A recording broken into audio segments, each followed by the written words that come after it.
ఓసారి ఈ చట్నీ ట్రై చేశారంటే అద్భుతం, అమోఘం, అమృతం అనాల్సిందే. ఎందుకంటే అంత టేస్టీగా ఉంటుంది. ఇది వచ్చేసి దొండకాయ చట్నీ, మస్తు క్రేజీ ఉంది.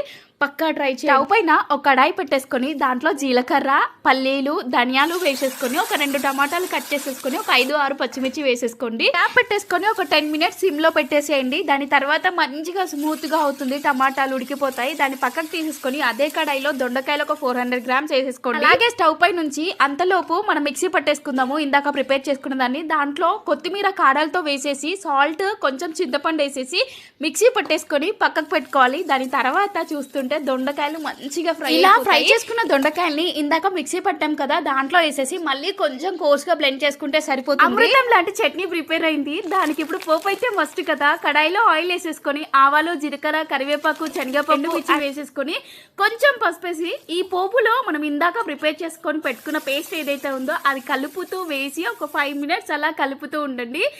ఆల్మోస్ట్ అదిరిపోయే చట్నీ అయితే ప్రిపేర్ అయింది. అన్నంలోకి వేడివేడిగా గీ ఇష్టపడే వాళ్ళు గీ వేసుకుంటే ఇంకా బాగుంటుంది. నేను గీ అంతగా ఇష్టపడను, జస్ట్ ఇలా తింటుంటే ఎంత బాగుందో. పక్కా ట్రై చేయండి. ఈ వీడియో కనుక మీకు నచ్చితే ప్లీజ్ లైక్, షేర్.